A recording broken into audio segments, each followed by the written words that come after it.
Of all the intriguing stories that surrounded this year's draft, perhaps the most interesting to me centered around Miami and the number 5 pick. Last season, there were chants of tank for Tua, but now there seemed to be a split in thinking in scouts and analysts. Tua is coming off of a big injury and has a bit of an injury history. And because of that, Justin Herbert was being thrust into the number 2 quarterback spot by some.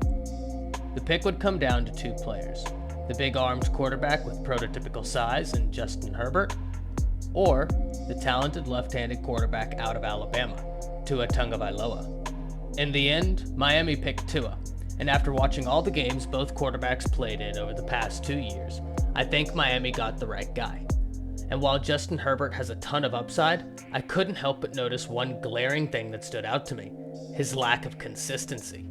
In the same season, same game, or even the same drive, he was 2 totally different quarterbacks. This lack of consistency makes it hard to evaluate just who he is. Take the Cal game, for instance, in this throw. Justin Herbert completely televises where he is going. On top of televising where he's going, if we pause right here, we can see that there are 3 defenders within a 5-yard window, and on top of that, there are 2 receivers.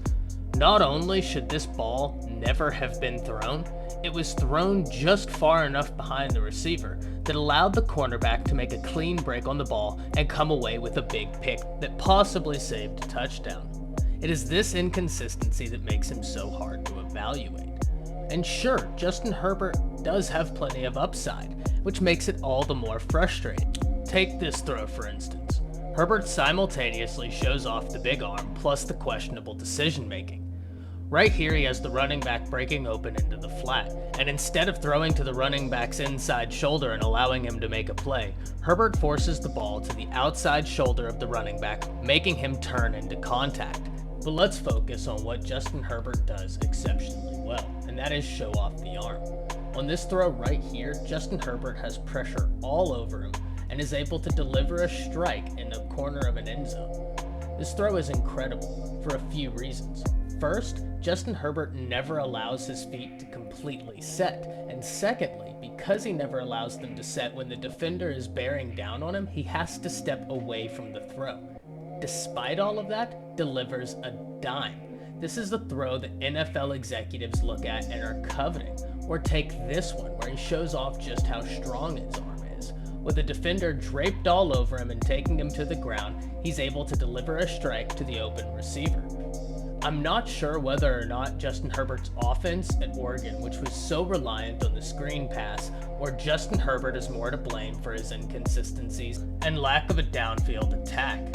However, when everything is clicking for Justin Herbert, he shows why there was even a debate. The only other area in which Justin Herbert scares me is, despite his big arm, he really struggles with getting touch throws that have any sort of air under them. Take this throw right here. In the NFL, this is a pick all day long. Justin Herbert relies on that rocket arm of his, and instead of trying to allow a ball to drop into a window with a touch pass, he attempts to rocket a throw in any way he can. The best game I saw of Justin Herbert's probably was the Colorado game. He was the most consistent and made the most throws that would translate to the NFL, and he proved just how deadly he was with the pump fake and how sensational his pump fake was. Despite having a great game and delivering a great throw like this one right here, his receivers consistently let him down in this game. And this was a throw that, despite not being a quote-unquote touch pass, it was fit into a window exactly where it needed to be by splitting the safeties. Or this drop right here, where he gets the defense to bite on another great pump, only for the receiver to drop it. But with Justin Herbert, the big arm is only a blip of what he is. The most concerning thing is the questionable decision making. This is another throw that should have never been thrown. Not only should it not have been thrown, he threw it too far to the left where only the defender had any chance of getting the ball. It is these inconsistent plays that make Justin Herbert, if not the most intriguing player in this whole draft class, to evaluate. While he will wow you with throws like these, he's not able to do it on a consistent enough basis to justify Miami passing up on Tua Tagovailoa. While Justin Herbert is going to have a great pro career, he's not ready to start yet, and he is very much a project quarterback with high upside. Instead, Miami drafted Tua Tagovailoa. the Hawaiian quarterback from the University of Alabama, who made national headlines as a freshman in the national championship game with the historic 2nd and 26 play. Tua Tagovailoa is a different quarterback altogether than Justin Herbert. Take the Louisville game, for example, and Tua's first start. Tua was able to instantly show off what all of the recruiting scouts were clamoring about: his accuracy, timing, and vision. Right here, he throws the ball as soon as Devontae Smith plants that right foot. Right there, as soon as Devontae Smith's right foot is planted, we can see that Tua's arm is already in the process of coming forward, and he puts that uncanny timing and accuracy on display in this next throw as well. When Jeudy goes to the left in his route, Tua is already starting to crank the ball over there and put it into a window in which only Jerry Jeudy can get it. And when we freeze the frame, we can see that as soon as the ball is out of Tua's hands, Jeudy is already looking back. Tua anticipated Jeudy becoming open before Jeudy was ever even open. It's this trust that he puts in his receivers, plus an internal clock that is just impossible to teach. Tua Tagovailoa feels the game of football on a completely different level. But Tua doesn't just rely on the big arm. He's also incredibly nifty. Take this, for instance. Right here, his shoulders, eyes, and feet all say he's going into the flat to waddle. Instead, as soon as that cornerback goes in to step into the flat to cut off that throw, he rockets his hips and shoulders into the left and throws an absolute dart to Henry Ruggs on the run. And Henry Ruggs, with that 4.2 speed, the second he gets any opportunity, he's gone. He will not be caught. Tua feels the game of football. And on top of that, he's able to play mind games with his eyes. But Tua is not devout of concern. This throw right here pretty much well sums it up. Tua relies on trying to get the big play every time, and it's cost him before. Take the national championship in this throw. This might be Tua's worst throw of his entire college career.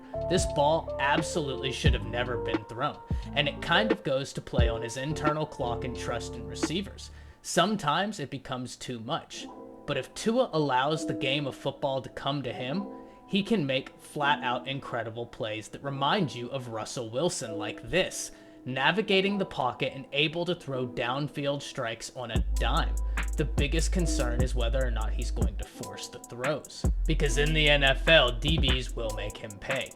But possibly the most intriguing thing Tua has, even outside of his escapability in the pocket, is his uncanny accuracy that he's able to consistently put in play. Take this throw right here to Devontae Smith. This is an absolute dime and is placed only where Devontae Smith can get it. And this isn't the only time that Tua has made almost this exact same throw. In the South Carolina game, even though the field is shorter, he makes the exact same throw, putting a touch ball in place and allowing Devontae Smith to jump up and make a play. Receivers in the NFL see this type of film right here and they instantly get excited because they're going to have a quarterback that's going to allow them to be put in the best positions that they can. So at the end of the draft, and after evaluating both, I do think Miami got their guy. Sure, Tua Tagovailoa has injury concern, and while Justin Herbert may have been healthier, I don't think that he is nearly as far along in his consistency as Tua Tagovailoa is. Tua Tagovailoa is a truly, truly special player, and we can all hope that he can stay healthy and is able to put on an incredible NFL career. Because if he is, I think that we're looking at a generational talent, and that is something I'm always excited about. If you liked the video, be sure to give it a like and subscribe, and drop a comment below to let us know what you would like to see next.